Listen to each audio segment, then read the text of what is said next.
Live from the WTXL studios, this is ABC 27's News at Noon.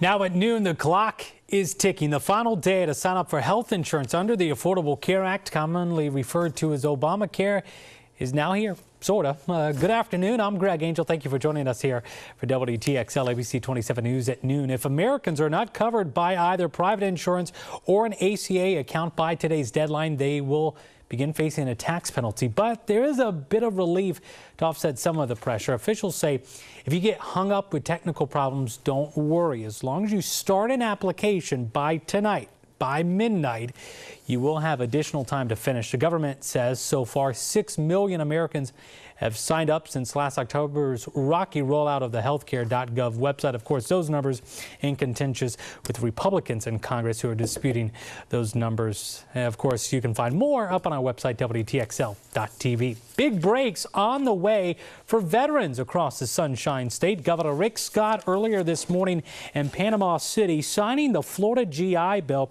It offers a tuition break for veterans who are honorably discharged regardless of when they move to the state. Now, the program is going to cost about $12 million. It'll include scholarships for National Guard members. It'll also set aside money to renovate armories. And joining us this noon to talk a little bit more about the significance of this movement is Billy Francis with Florida State University Student Veterans Center. Good afternoon to you, Billy. Hi, Greg.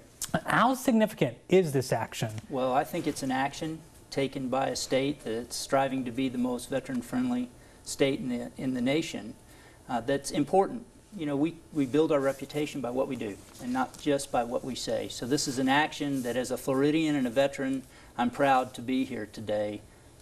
And, you know, why higher education? Why such the importance on there? You know, in 2011, Florida State University President Dr. Eric Behrens came out and said, we want FSU to be the most veteran-friendly university in the country. You know, bridge the gap for me there. What's the significance of making sure that our veterans have higher education, quality higher education? Well, we've got a great benefit in the post 9/11 GI Bill, those that are 100% qualified. And so with this educational scholarship, if you will, provided by the taxpayers and the federal government, it makes a whole lot of sense to welcome veterans home to their university of choosing instead of just to a college. And so in providing a support network, if you will, that introduces them to their cohort, their fellow veterans, that seeks to understand their experience and then also to see the future and help them prioritize the bureaucracies that they face and then basically partner with them as they move on into the next stage of their life, and that's being leaders in the nation as we go into this century. And also help them adapt and change some of the skills they learn in the military, because again, they can transfer many of those skills, but sometimes they have to be tweaked just a little bit for the real world here. Sure, veterans, you know, aren't broken. Veterans are leaders, and most veterans that I've talked to don't want to be heroes and they don't want to be victims. They want to be understood. And so in reaching out in this way, as universities across the country are doing, and as Florida State striving to be the most veteran-friendly and empowering university in the nation, we are engaging the nation's future leaders before they even get to campus. We're saying, welcome, welcome home. What is it that you think you want to do, and how can we help you? And help 1.5 million veterans here in Florida. We've got continuing coverage. Billy Francis, Florida State University Student Veterans Association. Thank you for joining us here this afternoon. More details up on our website, WTXL.tv, by the way. Other news here this noon to get to. Georgia now at risk of losing nearly $76 million for their food stamp program. Federal funds could be yanked as early as May 1st. This is the state is dealing with an overwhelming issue of overpayments. Last year, Georgia overpaid an estimated $138 million. Now, that's being blamed on understaffing and outdated equipment. Now, unless Georgia can fix some of these issues, the federal government is threatening to pull some of its funding for the program's operating expenses. If you look further over, that's my house. And this proposed development, if a gas station and a convenience store is here, guess who's going to be seeping up gas when y'all come by to purchase it? We won't be coming back. This plot of land leaving a group of Leon County residents at odds with the developer that wants to put a gas station here. This is Miccosukee and Crump Road. More than 100 members of the Keep It Rural Coalition were out Sunday protesting the project. It includes a gas station on about 2-acre lot with 7 fueling pumps. Members of the Keep It Rural Coalition expected to pack a county review meeting of the project. That's happening Wednesday at 1:30 in the afternoon at the Renaissance Center.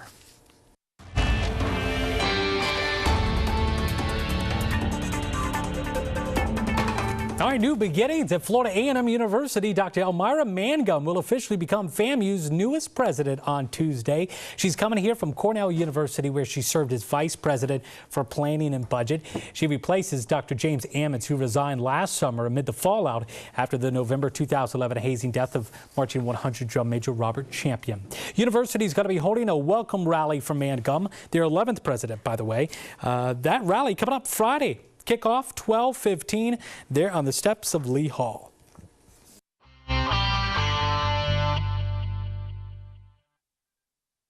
Funeral services wrapping up this noon for a Thomasville man killed last week at a South Georgia ethanol plant. 31-year-old Joshua Fulgham died Thursday after he accidentally slipped into an auger while sweeping seeds inside of a silo at the Southwest Georgia ethanol plant. Funeral services took place this morning at 11 at Parker Bramlett Funeral Home in Camilla. Autopsy results now pending for a couple from New York found dead recently in the Suwannee River. The body of Grace Maynard was found March 21st in the river near Mayo. Her husband's body was found a few days later near Dowling Park.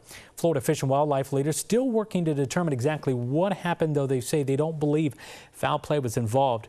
They are still looking to you for your help to find the couple's boat. It's lime green and white, about 13 feet long, with New York registration. If you happen to have seen it, you're being urged to call the Wildlife Alert Hotline at 888-404-3922.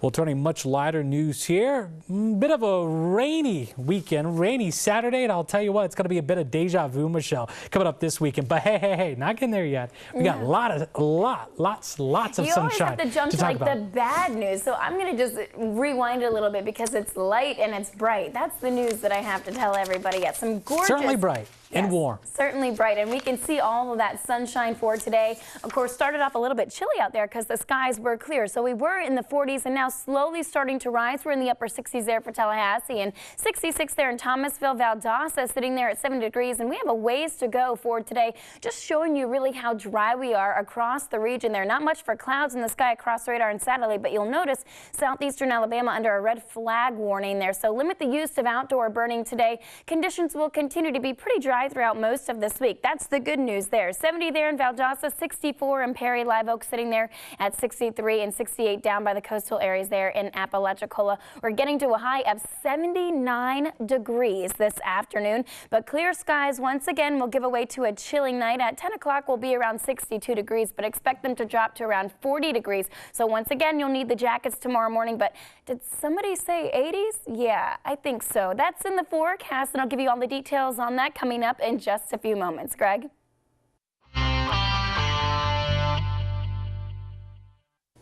Well, across Florida, Miami city leaders threatening to shut down an annual music festival. All this as a private security guard now recovers after being trampled by a crowd over the weekend at Miami's Ultra Music Festival. 28-year-old Erica Mack has severe brain hemorrhaging. She's breathing on her own, but it's disorienting. Investigators say she was trampled by a crowd without tickets that broke through fencing.